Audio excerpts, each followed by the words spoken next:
Mons Joseph MLA ഇപ്പോൾ telephone ലൈനിലുണ്ട്. Shri Mons Joseph, എത്ര വലിയൊരു അപകടമാണ് ഈ കോട്ടയം മെഡിക്കൽ കോളേജിനകത്തുണ്ടായത്? ഇതൊരു വലിയ കാലപ്പഴക്കം ചെന്നൊരു കെട്ടിടമാണ്, അടച്ചിട്ടിരുന്നതാണ് എന്നൊക്കെ മന്ത്രിമാർ പറയുന്നുണ്ട്.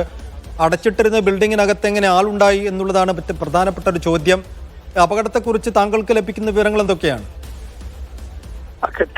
കെട്ടിടം ഇപ്പൊ നിലവിൽ അപകടം ഉണ്ടായ കെട്ടിടത്തിന്റെ ഭാഗത്തേക്ക് ഞങ്ങൾ പൊയ്ക്കൊണ്ടിരിക്കുകയാണ്. നേരിട്ട് പരിശോധിച്ചാലേ നമുക്ക് പൂർണ്ണമായിട്ടും വ്യക്തമായിട്ട് അറിയാൻ കഴിയുള്ളൂ. ഇപ്പൊ മാധ്യമങ്ങളിലൂടെ കണ്ട വാർത്ത വെച്ചിട്ടാണ് കാര്യങ്ങൾ വിലയിരുത്താൻ കഴിഞ്ഞിട്ടുള്ളൂ. ഒരു കാര്യമുണ്ട്, അവിടെ ഉപയോഗിക്കാത്ത കെട്ടിടമാണെങ്കിലും ഉപയോഗിക്കുന്ന ആളുകൾ അവിടെ ഉണ്ടായിരുന്നു എന്നുള്ളതാണ് ഇപ്പൊ വരുന്നത്. കാരണം ആളുകൾ ഉണ്ടായിരുന്നപ്പം ആ കെട്ടിടം മനുഷ്യർ ഉപയോഗിക്കുന്നു എന്നാണ് വരുന്നത്. സ്വാഭാവികമായിട്ടും അവിടെ അപകടത്തിൽ ഇപ്പം ഏതാനും പേര് പെട്ടിരിക്കുന്നു എന്നുള്ളത് കൊണ്ട് ഇക്കാര്യം ഗൗരവമായി പരിശോധിക്കേണ്ടതായിട്ടുണ്ട്.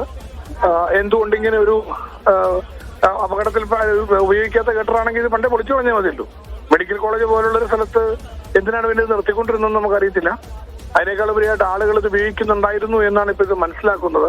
ഏതായാലും മന്ത്രിമാർ ഉപയോഗിക്കുന്നില്ല എന്ന് പറഞ്ഞതുകൊണ്ട് ഈ എന്താണ് വസ്തു എന്ന് പരിശോധിക്കേണ്ടതായിട്ടുണ്ട്. തീർച്ചയായിട്ടും പരിശോധിച്ച ശേഷം കൂടുതൽ പ്രതികരിക്കുന്നതാണ്. ശരി, നന്ദി ശ്രീ മോൻസ് ജോസഫ് MLA പ്രതികരിച്ചതിന്. എന്തായാലും തകർന്നു കിടക്കുന്ന കെട്ടിടാവശിഷ്ടങ്ങൾക്കിടയിൽ സ്ട്രക്ചറുകളും വീൽ ചെയറുകളും രോഗികളുടേതെന്ന് കരുതപ്പെടുന്ന വസ്ത്രങ്ങളും ഒക്കെ കാണാം.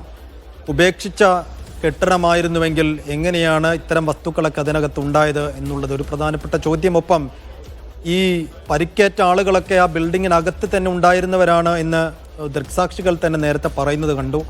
അടച്ചിട്ട ഉപേക്ഷിച്ചിരുന്ന കെട്ടിടമായിരുന്നുവെങ്കിൽ എങ്ങനെ അതിനകത്ത് ആളുണ്ടായി? നേരത്തെ തന്നെ അപകട ഭീഷണിയുള്ള കെട്ടിടമായിരുന്നോ? അങ്ങനെ ഒരു മുന്നറിയിപ്പ് അവിടെ ജീവനക്കാർക്കും രോഗികൾക്കുമൊക്കെ നൽകിയിരുന്നോ? എന്താണ് സംഭവിച്ചത് എന്ന കാര്യത്തിലൊക്കെ ഇനിയും വ്യക്തത വരേണ്ടിയിരിക്കുന്നു.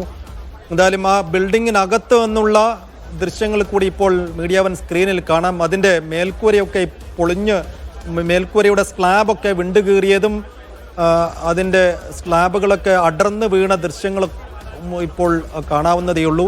ഈ ബിൽഡിങ്ങിൻ്റെ ഒരു ഭാഗമാണ് പൊളിഞ്ഞു വീണതെന്ന് മനസ്സിലാക്കുന്നു. ഇപ്പോൾ നമ്മൾ കണ്ടുകൊണ്ടിരിക്കുന്ന ഈ ബിൽഡിങ്ങിൻ്റെ ശുചിമുറി അടക്കമുള്ള ഭിത്തിയാണ് പൊളിഞ്ഞ് പുറത്തേക്ക് വീണതെന്നാണ് മനസ്സിലാക്കുന്നത്. എന്തായാലും വലിയ കാലപ്പഴക്കം ചെന്നൊരു ബിൽഡിംഗ് ആണെന്നാണ് മന്ത്രിമാരടക്കം പറഞ്ഞത്. പക്ഷേ കാലപ്പഴക്കം ചെന്ന അപകട ഭീഷണി ഉണ്ടായിരുന്ന ബിൽഡിങ്ങിനകത്ത് രോഗികൾ ഉണ്ടായിരുന്നോ എന്നതാണ് ഏറ്റവും പ്രധാനപ്പെട്ട ചോദ്യം. അക്കാര്യത്തിൽ ഒരു സ്ഥിരീകരണം ഇനിയും വരേണ്ടിയിരിക്കുന്നു.